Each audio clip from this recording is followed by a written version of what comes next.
नमस्कार, स्वागत है आपका। आप देख रहे हैं ताजा 24। अभी हम पहुंचे हुए हैं गोरियाकोठी विधानसभा क्षेत्र 111 में, बसंतपुर में सरिया श्रीकांत पंचायत में। और यहाँ पे बात करेंगे, कभी बात हुआ करता था जनता का सुंदर राज यानी जनसुराज।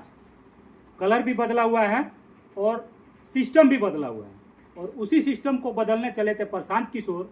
और प्रशांत किशोर के दिग्गज सिपाही हमारे साथ हैं, मोनू कुमार सिंह उर्फ अभिमन्यु कुमार सिंह। अभिमन्यु सिंह ना, स्वागत है हमारे चैनल में सर। क्या कहिएगा? आप लोगों को भी बहुत बहुत स्वागत है, और आपके चैनल के जितने भी दर्शक देख रहे हैं उनको मेरे हाथ जोड़ के प्रणाम नमस्कार है। जनता का सुंदर राज यानी जनसुराज, क्या सुंदर स्लोगन दिया गया था। उसी स्लोगन के साथ प्रशांत किशोर जी ने अपना बिहार में विधानसभा चुनाव को लेकर आगाज किया था। इसके बारे में विस्तार से थोड़ा जानकारी दीजिए। देखिए, जो जन सुराज अभियान चल रहा था पहले, तो 2022 में 2 अक्टूबर को शुरू हुआ आपका जन सुराज अभियान, जिसमें लोगों को जागरूक किया गया कि कैसे आप जनता का सुंदर राज बनेगा। उस अभियान को चलाते हुए जब जन सुराज अभियान में 1 करोड़ लोग जब जुड़ गए, तो 2 अक्टूबर 2024 में 2 साल के बाद पार्टी बनाया गया 1 करोड़ सदस्य के साथ। तो उस दिन से जन सुराज पार्टी हुआ, और जन सुराज का मतलब होता है जनता का सुंदर राज।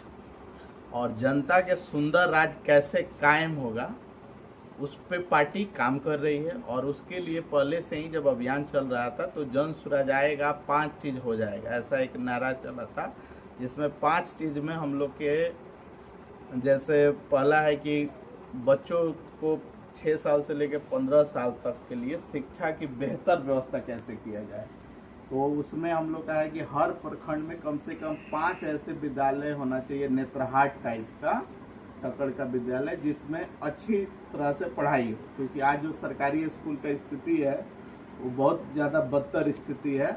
जनता को जो भी नेता बनते हैं लोग, तो जिनको जनता वोट देती है, तो जनता इस उम्मीद के साथ उनको वोट देती है कि हमारे सुख दुख और हमारे गांव का, क्षेत्र का, पंचायत का हमारा ये विकास करेंगे, और हमारे सुख दुख में हमारे साथ खड़े रहेंगे। लेकिन कुछ लोग, कुछ ऐसे नेता हैं, लोग हैं कि उनको वोट देने के बाद जब वो विधायक बन जाते हैं, तो उनको लगता है कि जनता के बल पे हम नहीं बने हैं, हम अपने आप पे बन गए हैं। उनको इस बात का घमंड हो जाता है, हाँ, भरम हो जाता है। और वही जनता को अगर उनके पास किसी सुख दुख में उनके पास जाते हैं, कोई हेल्प के लिए, कोई मदद के लिए, तो वो ऐसा व्यवहार करते हैं कि उनको, उनका मतलब अफसोस होता है कि हाँ, वोट कि हमने ऐसे गलत आदमी को हमने विधायक बनाया। तो आप पूरे क्षेत्र के जनता से, कुछ लोग यहाँ बैठे भी हैं, आप पूछ भी सकते हैं। जैसे देवस्कांत सिंह का जो व्यवहार है, मतलब लोगों के साथ, जनता के साथ जो व्यवहार है, वो सबसे पहले बहुत ही खराब है। दूसरी चीज़ कि आपका विकास 5 सालों में गोरियाकोठी में समझिए कि कुछ नहीं होता, ठीक है। तीसरी चीज़ कि आपका भ्रष्टाचार गोरियाकोठी ही नहीं, हर विधानसभा में भ्रष्टाचार चरम सीमा पे है, अफसरशाही अधिक है। नीतीश के राज में ऐसे भी पूरे बिहार में अफसरशाही है, और ब्लॉक, थाना, माना ऐसा कोई भी चीज़ नहीं है जो भ्रष्टाचार से मुक्त हो, हर जगह भ्रष्टाचार है। और व्यक्तित्व के बहुत ही खराब आदमी हैं देवस्कांत सिंह। किसी से अगर कोई फ़ोन भी कर देगा 2-4 बार किसी काम के लिए, तो फ़ोन पे भी गाली दे देता है। ऐसे भी बहुत सारे लोग हमको बताएं वीडियो भी वायरल हो रहा है जी। उसके बाद आपका किसी से मतलब बात गलत लहजा में करते हैं, उनका बात करने का तरीका जो है आक्रामकता है, मतलब घमंड। क्या लगता है इस चीज को जनता इस बार उनको दिखाएगी? देखिए, विधायक गोरियाकोठी का कोई भी बने, लेकिन ये आपको 100% हम लिख के दे सकते हैं कि देवस्कांत सिंह विधायक यहाँ के नहीं बनेंगे। बहुत बड़ी बात अभिमन्यु जी के मुंह से निकल रहा है कि कोई भी बने फर्क नहीं पड़ता, लेकिन देवस्कांत जी नहीं बनेंगे।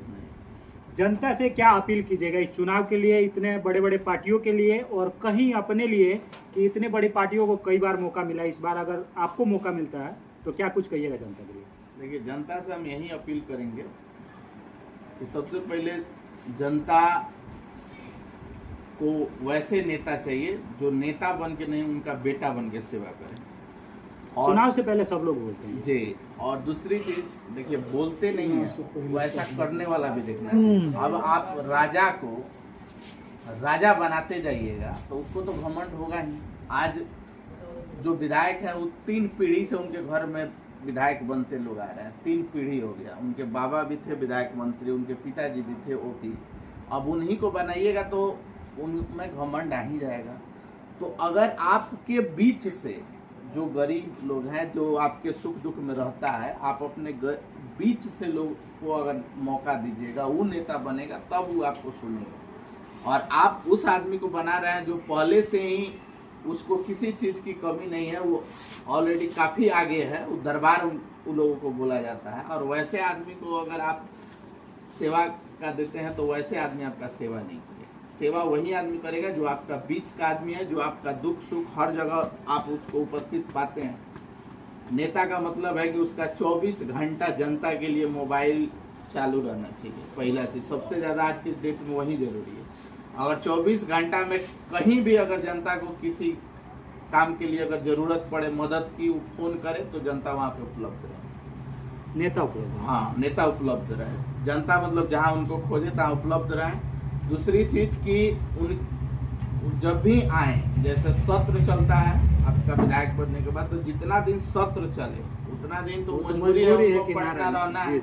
लेकिन सत्र बीतने के बाद जितना भी टाइम मिले वो अपने क्षेत्र में रहे, जनता के बीच में। और उनके लिए उनका घर का दरवाजा भी हमेशा 24 घंटा खुले रहना चाहिए। कोई भी जाए, अपना समस्या बताए और उनसे मिलता। ये अगर 2 चीज अगर कोई भी नेता करता है तो वही जनता का अच्छा सेवक बनता है। अभिमन्यु जी थे। देखना ये होगा क्या इस बार चुनाव में ये चक्रव्यूह तोड़ पाते हैं, अपने पार्टी को जीत दिला के एक विधायक का दर्जा हासिल कर पाते हैं। चुनाव के बाद पता लगेगा।